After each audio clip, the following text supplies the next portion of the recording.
এই যে মই ভিডিঅ'বিলাক আপলোড কৰোঁ আৰু এই গোটেই প্ৰক্ৰিয়াটোত মোৰ পুৱা গধূলি ৰাতি কিমান মই কষ্ট কৰিবলগীয়া হয় হয়তো আপোনালোকে জানে বা বুজিছে।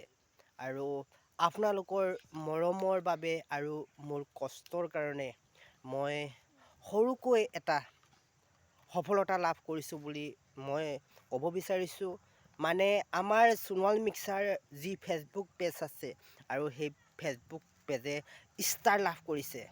ষ্টাৰ লাভ কৰাৰ কথাটো এনেকুৱা ধৰণৰ, যেতিয়া নেকি এখন পেজে ষ্টাৰ লাভ কৰে তেতিয়া মানে যিসকল আমাৰ দৰ্শক আছে সেই দৰ্শকসকলে যদিহে আমাৰ ভিডিঅ' ভাল পায় তেতিয়াহ'লে আমাৰ ভিডিঅ'ৰ যোগেদি আমাক ষ্টাৰ দিব পাৰে। আৰু ষ্টাৰ দিলে কি হয়, মানে আমাৰ পইচা সোমায়। ষ্টাৰ যোগেদি আমাৰ পইচা সোমায়। আপুনি 50টা ষ্টাৰ দিছে নে 100টা ষ্টাৰ দিছে, আৰু সেই ষ্টাৰৰ ওপৰত নিৰ্ভৰ কৰি আমাৰ মানে পইচা সোমায়।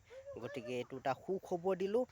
ষ্টাৰ ক'ত ওলাই আপোনালোকক মই ক'ব বিচাৰিছোঁ যে আমাৰ ভিডিঅ'বিলাকৰ যেতিয়া আপুনি অন কৰে তাত যিটো লাইক ডিছলাইক শ্বেয়াৰ অপশ্যন আছে তাৰ একেবাৰে ওপৰত ষ্টাৰ এটা অপশ্যন আছে। সেই ষ্টাৰ টিপি মানে আমাক ষ্টাৰ দিব পাৰে। গতিকে আজিৰ পৰা এসপ্তাহমান আগতে আমাৰ সোণোৱাল মিক্সাৰ ফেচবুক পেজে ষ্টাৰ লাভ কৰিলে, আৰু এই সুখবৰটো আপোনালোকক দিম বুলি ভাবি আছিলোঁ কিন্তু সময় পোৱা নাই।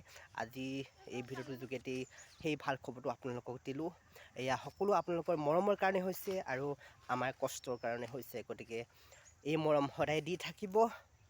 আৰু আজিলৈ আৰু বিশেষ নকওঁ। আৰু আমাৰ অকণমানি দুজনী আহি আছিলে, মই ঘৰত আহি আছিলোঁ, সেইদিনা দুখ পাইছিলোঁ অলপ, আৰু আজি আকৌ যাব ওলাইছোঁ। আৰু বাই বাই।